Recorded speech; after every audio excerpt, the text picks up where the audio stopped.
Terima kasih Bung Fauzi sudah menyampaikan laporannya. Kita kembali ke Palidangan Nurhalis. Kita mengangkat tema Pilkada di depan mata.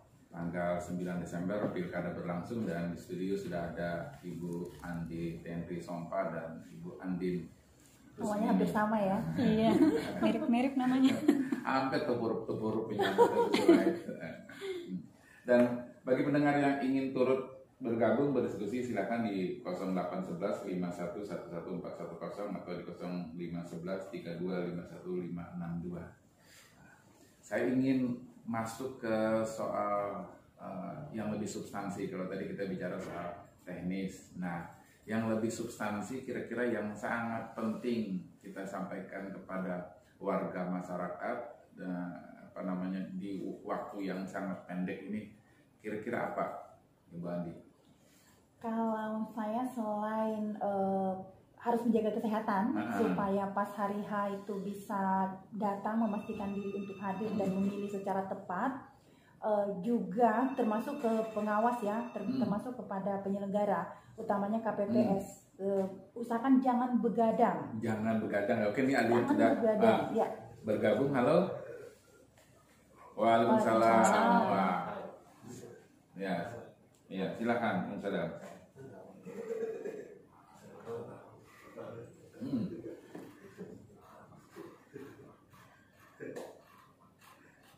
Iya, betul.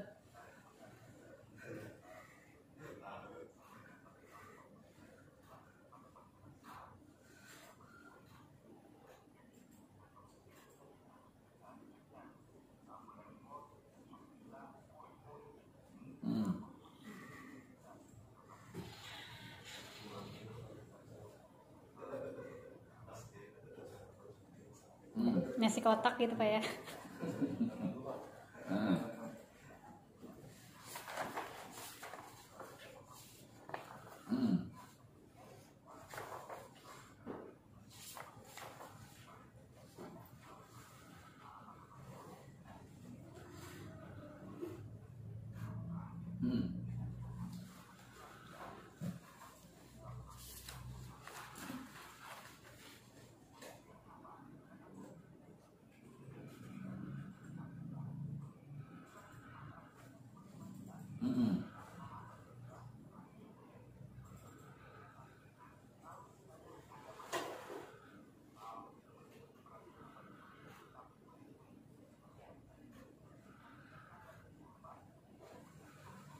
Iya, oke.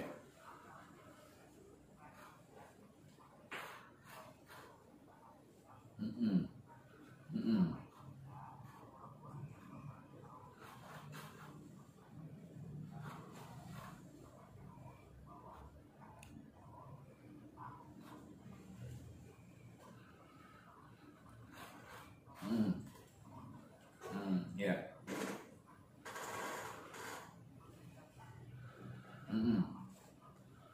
Oke. Iya.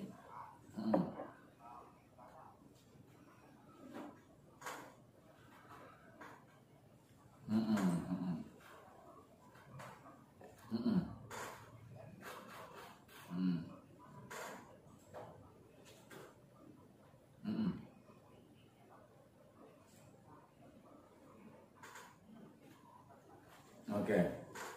Oke. Oke.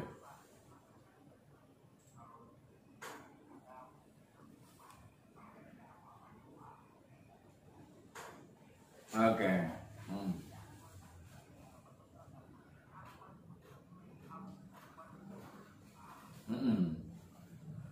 Oke. Oke. Iya. Makasih. Terima kasih, Pak Sada. Ya, ya.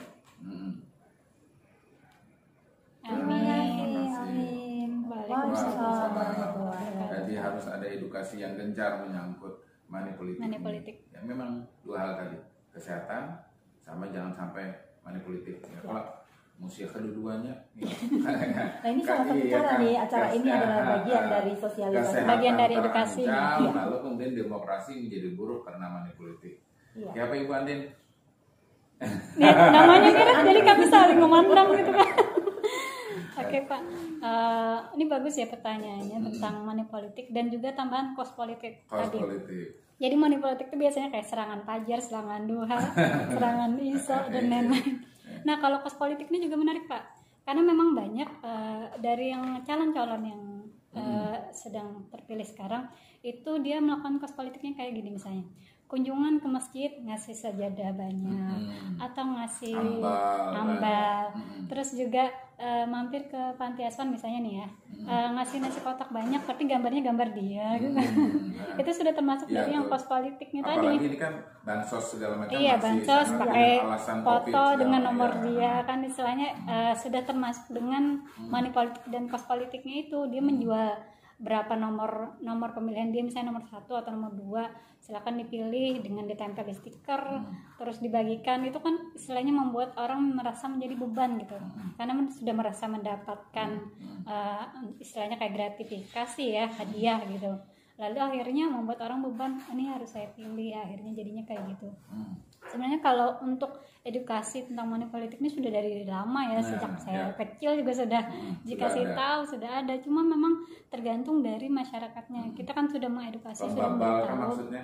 ya kadang ada yang memang seperti yang kita bicarakan tadi memang Habit menunggu tadi. gitu habit dan memang menunggu kapan dibaginya gitu kan nunggu subuh nunggu kapan sebelum waktu pemilihan gitu.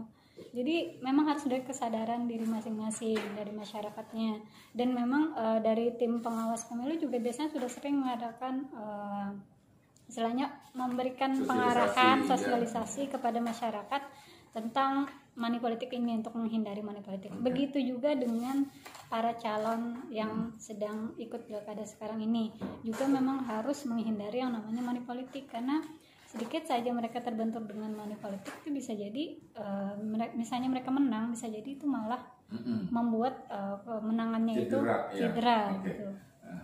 Bu Andi, kalau dari sisi penyelenggara dan pengawas sendiri, kawalah mengawasi semua hal yang kita sebut rawan tadi.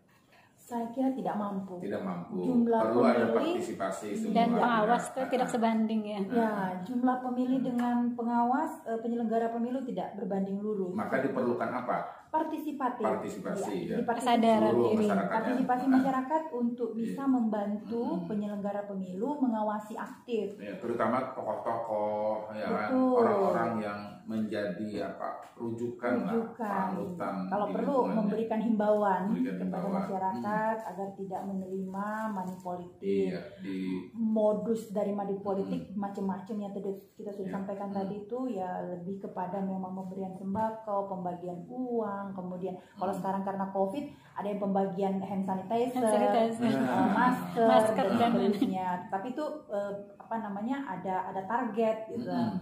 Lalu juga pemberian bantuan gratis. Iya. Ya meskipun jumlahnya tidak banyak, ada beberapa yang bisa ditoleransi. Tetapi kalau sudah yang jumlahnya banyak dan itu kondisinya memang masif caranya, terstruktur dan masif, nah ini yang perlu barangkali disikapi oleh masyarakat. Karena kalau menunggu penyelenggara tidak mampu. Dan perlu disikapi oleh Bawaslu juga karena misalnya sudah masif kan pemberian gratifikasi ini sudah termasuk dari penyalahgunaan pemilu kampanye itu pelanggaran.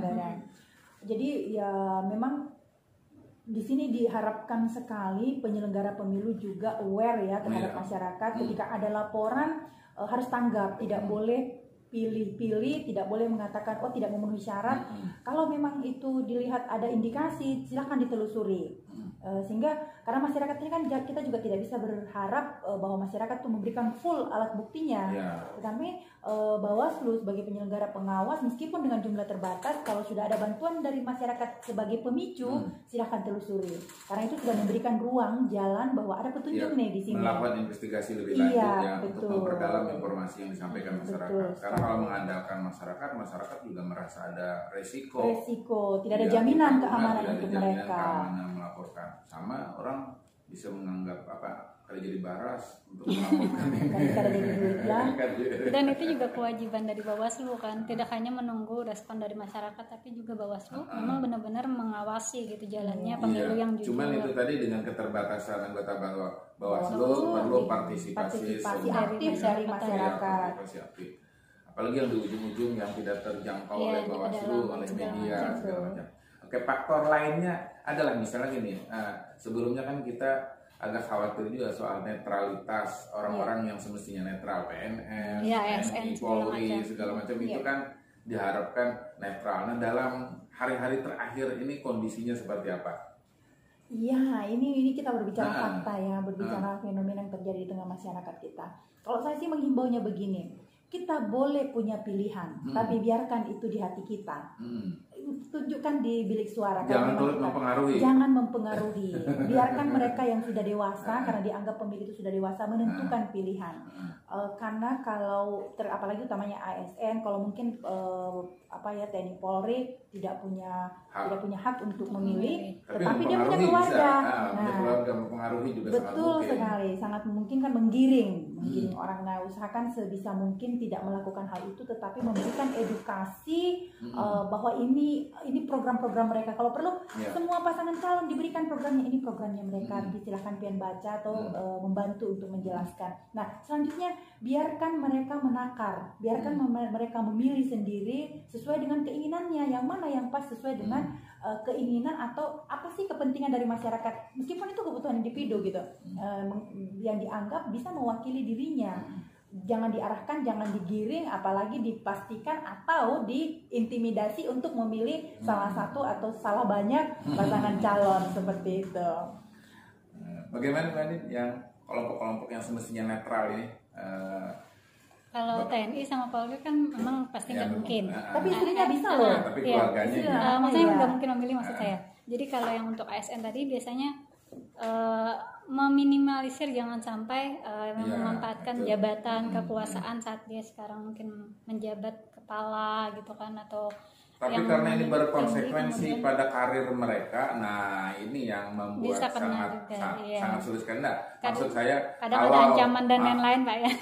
Bukan soal ancaman, persoalan ASN gitu ya. Ketika ASN itu netral, justru dianggap pada ngumpul baras, kadang menjadi bagian dari calon. Nah, kalau calon itu menang, waktu kemarin kamu gak ada dompet apa-apa, tiba-tiba kamu ada berharap jadi ini, jadi itu, dan itu. Ini menjadi ketika kami jadi tim perumus, ini menjadi diskusi panjang kami menginginkan agar pertanyaan terkait ASN itu muncul untuk pasangan calon dan mereka berkomitmen. Betul-betul menjadi tenaga profesional yang tidak digiring kepada politik ya. Jangan melihat ASN itu sebagai bagian politik praktis mereka, kemudian berdampak pada pelayanan nantinya. Karena pikirannya seperti ini, berhasilnya visi, misi, dan program pasangan calon tergantung dari tatanan birokrasi yang memperkuat pemerintahan terpilih. Kalau pemerintahan terpilih itu tidak kompak di dalamnya, kemudian like dislike, kemudian sesuai dengan yang mendukung mereka pada saat pilkada, maka percaya saja visi misi program itu akan tidak akan terjadi, tidak akan sesuai dengan apa yang diinginkan, sehingga ASN di satu sisi memang amat sangat dilematis hari ini. Tapi harapan saya masih ada sisa waktu untuk membuktikan bahwa ASN supaya tidak netralitasnya terjaga, hindari berinteraksi, hindari resiko. Memangnya segala sesuatu yang kita lakukan ini punya resiko pilihan hidup gitu. Tetapi apapun itu harus dijalani dan tetap konsekuensi dari pekerjaan kita harus kita terima. Lalu harapan saya adalah kepala daerah terpilih siapapun itu jangan mengingat masa lalu bahwa si A, B, C dulu orangnya si ini ya. Karena ASN itu harus loyal terhadap jabatan kepala daerah, bukan per individu. Betul. Itu menarik sekali. Nah, karena ini sudah di depan mata, kira-kira daerah-daerah mana yang cukup rawan, tidak terjadi kecurangan, rawan terjadi kecurangan, yang di pedalaman segala macam itu sih Pak. Ini ada 7 kabupaten ya, tapi karena pemilihan gubernur tentu saja se-Kalimantan Selatan. Nah, daerah-daerah mana yang menurut bacaan Bu Buhantian yang cukup rawan lah, baik dari soal kerawanan kesehatan tadi itu maupun rawan terhadap money politik?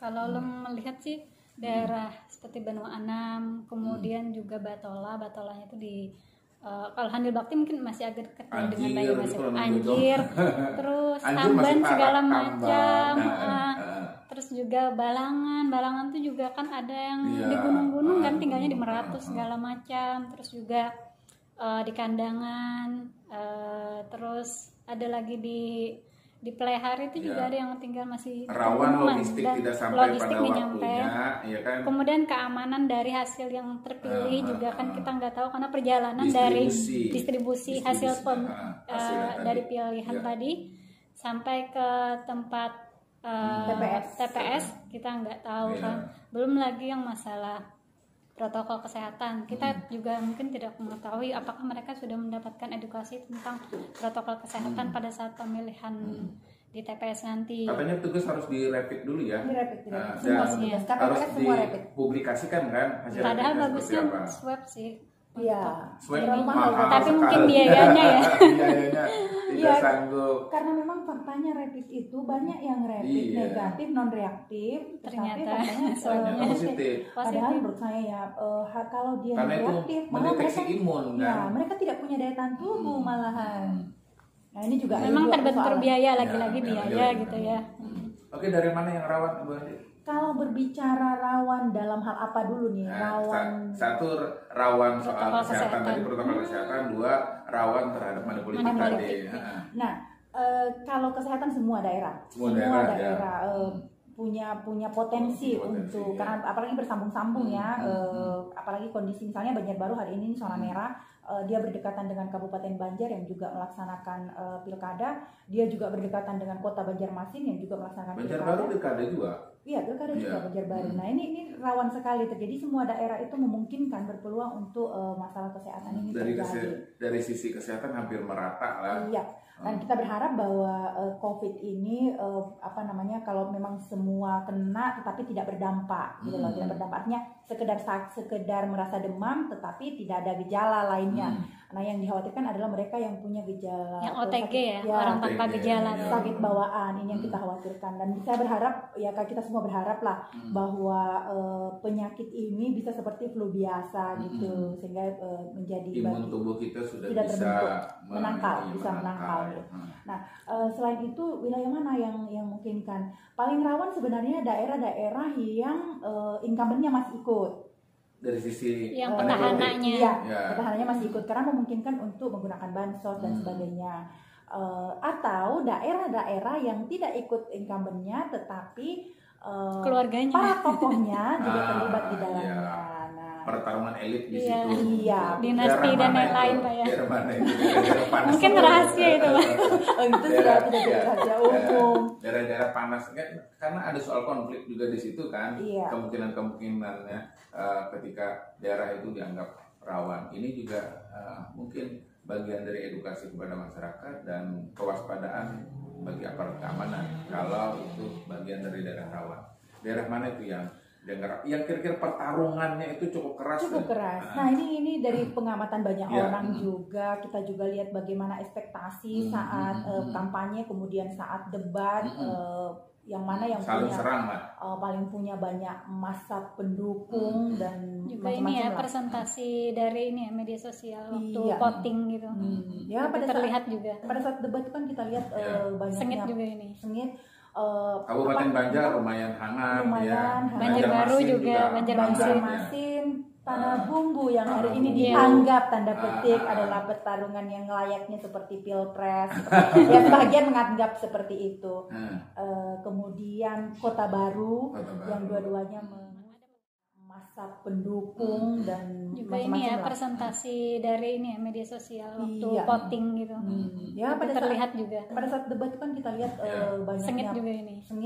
Kabupaten Banjar lumayan hangat ya. Banjarbaru juga, Banjarmasin, Tanah Bumbu yang hari ini dianggap tanda petik adalah pertarungan yang layaknya seperti pilpres.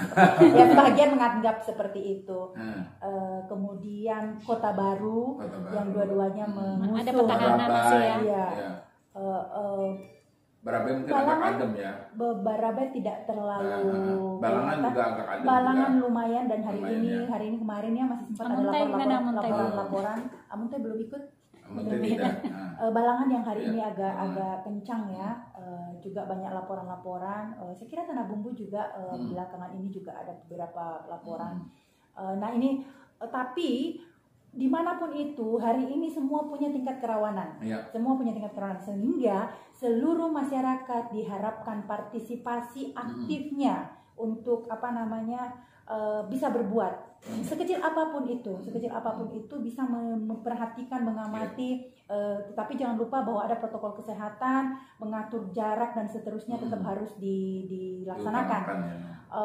Utamanya juga pada saat pemilihan itu, ini yang terlupakan tadi, jangan sampai kita fokus pada APD, terfokus pada COVID ini, lalu substansi pada pemilihan itu tidak terlaksana, lalu ini dimanfaatkan oleh sebagian orang, ya. Jadi ini juga perlu disikapi, perlu diantisipasi oleh kita ya, semua kita masyarakat Kalimantan Selatan, agar bisa melihat jeli meluangkan waktu di tanggal 9 dan mungkin juga sebelumnya, karena yang namanya tadi katakan serangan pagi, serangan sore, serangan pagi gitu bisa diamati, dan juga penyelenggara harus bisa berimbang di dalam memberikan misalnya ada laporan dan sebagainya. Jangan sampai jangan tebang pilih gitu. Iya, jangan tebang pilih, satu kakinya di sebelah mana, tegas, ya. harus benar-benar integritas ditunjukkan di sini. Walaupun mungkin ada dari petahana di sana gitu. Iya. Jangan sampai atau ada keluarga di sana, iya. Jangan. Ya, kita memang sangat mengandalkan penyelenggara dan pengawas ini untuk berlaku jujur dengan integritas yang sangat tinggi, sehingga kualitas pilkada ini juga terjaga. Betul. Jadi, ya, apalagi kalau zaman sekarang kan zaman medsos ya, cepet banget gitu. Kalau sampai informasi ada kecurangan dan lain-lain, dia bisa banget. langsung cepat menyebar. Sebelum masuk ke Bawaslu mungkin sudah tersebar di media sosial kan. Nah, ini jadi memang harus jaga-jaga. Sudah canggih kan sekarang menggunakan medsos, jadi hati-hati juga penyelenggara. Hati-hati penyelenggara jangan sampai terjebak oleh kondisi media sosial yang sudah sangat masif juga dilakukan oleh para milenial. Dan ini juga milenial nih yang punya kesempatan perang di udara namanya. Dan masing-masing calon biasanya mereka ini punya pengawas sendiri kan, yang mengawasi di setiap TPS. Kalau misalnya ada kesalahan mungkin langsung akan sudah disebar punya, gitu kan. Sudah punya pengawas pengawas saksi lah seperti itu. Tetapi lagi-lagi jika pun tidak masyarakat yang harus benar-benar berpartisipasi. Jadi partisipasi masyarakat itu yang penting sekali ya. Iya. Ikut mengawasi, ikut melaporkan, ikut menjaga agar pilkada ini berkualitas. Karena kesalahan yang dilakukan hari ini berdampak tidak 5 tahun ke depan. Tidak sekedar 5 tahun, bisa 10-15 tahun ke depan. Karena kalau infrastruktur bermasalah, pelayanan bermasalah hari itu, 5 tahun itu gagal, lalu 5 tahun berikutnya kan mundur hitungannya. Bisa melanjutkan habit tadi, kata Pak Sadam tadi kan, kalau money politik itu bagian dari habit, maka tidak akan berlanjut. Kalau pelayanan kesehatan bermasalah dan pada saat itu anak kita baru bertumbuh yang seharusnya dia adalah generasi emas kita, dan pada saat itu secara kesehatan dia gagal di situ, kita bisa bayangkan generasi kita 5, 10, 15 tahun ke depan akan gagal pasti. Oke, ini di menit-menit akhir, apa pesan yang bisa disampaikan kepada para pendengar sekalian, kepada warga Kalimantan Selatan agar pilkada yang di depan mata ini berkualitas, membawa perubahan, berbeda dengan pilkada-pilkada sebelumnya? Ibu Andi? Ya, saya sih menyampaikan kepada seluruh warga masyarakat se-Indonesia ya, sebenarnya nggak cuma di Kalsel, tapi khususnya ini buat di Kalsel, karena ini memang kita sudah tinggal 6 hari nih, sudah sangat dekat waktunya untuk pilkada. Yang pertama itu jangan lupa untuk menjaga kesehatan, kemudian juga aktif dengan bagaimana mengikuti aturan protokol kesehatan baik dari rumah sampai ke tempat pemilihan suara. Kemudian yang kedua yaitu menghindari yang namanya money politik, walaupun memang godaannya besar ya. Entah serangan malam dari siapa, serangan subuh dari siapa gitu kan. Jadi memang harus dari masyarakatnya aktif untuk menolak. Dan juga yang kos politik tadi mungkin masih berlanjut nih, walaupun cuma 6 hari itu pun mungkin masih bisa dimanfaatkan kan. Setiap detik itu sudah bisa dimanfaatkan. Iya, mengucurkan banyak. Jadi memang harus dari masyarakat mempunyai kesadaran diri sendiri gitu. Kesadaran tentang pentingnya kesehatan dan kesadaran akan kejujuran untuk dirinya sendiri gitu. Untuk keberlanjutan dari kehidupan kita yang akan datang, karena kita salah memilih satu kali aja itu 5 tahun tuh sudah pasti kita akan menikmati tersandra dan mungkin sengsara efeknya gitu kan. Dan keberlanjutannya mungkin yang selanjutnya juga mana politiknya bisa jadi malah semakin berlanjut atau mungkin adanya dinasti nanti ujung-ujungnya gitu. Jadi harus dari kita sendiri menjaga. Ibu Andi, yang pasti adalah tentukan pilihan dengan masih ada waktu untuk membedah atau melihat pian-pian masyarakat Kalimantan Selatan, utamanya yang daerah-daerah yang mengikuti pilkada untuk kabupaten kota. Tanggal 9 nanti pian-pianlah yang menentukan siapa yang layak dan pantas untuk terpilih. Tidak sekedar layak dan pantas untuk satu orang atau segelintir orang, tapi untuk kemaslahatan seluruh masyarakat di wilayah itu minimal. Karena gambaran dari keterpilihan masyarakat hari ini di daerah-daerah menjadi cerminan keterpilihan pemimpinan nasional nantinya. Oleh karena itu, masyarakat yang hari ini menentukan pilihan, maka dia jugalah yang akan menentukan siapa sebenarnya yang layak untuk memimpin. Oleh karena itu, ketika masyarakat keliru, keliru dalam memilih, pian-pian salah atau tidak bisa berubah karena sudah menentukan pilihan. Resiko dan konsekuensi dari pilihan itu harus pian-pian tanggung. Oleh karena itu saran ulun, pastikan pian memilih dan pastikan pilihan pian tepat, kada salah mencoblos, dan juga pastikan bahwa yang pian pilih adalah bujur-bujur orang yang layak, yang baik dari yang terbaik. Oke, makasih. Tambahan dari saya Pak Nurhalis, untuk seluruh masyarakat jangan sampai golput ya, harus datang ke TPS karena atau sekali aja kalian golput itu dimanfaatkan oleh oknum-oknum tertentu yang mungkin memakai nama kalian, jadi jangan sampai golput. Makasih waktu kita habis. Pak Nurhalis kesempatannya. Terima kasih banyak ya. Semoga bisa ketemu lagi Pak Nurhalis. Ibu Andi Tendri, karena waktu sudah habis, mudah-mudahan apa yang kita perbincangkan bermanfaat untuk masyarakat semua. Saya sebagai pemandu Nurhalis Mayit mohon maaf apabila ada hal-hal yang tidak berkenan. Kita akan bertemu kembali di Palidangan Nurhalis kami depan. Assalamualaikum warahmatullahi wabarakatuh. Waalaikumsalam warahmatullahi wabarakatuh. Terima kasih. Pas jam 11.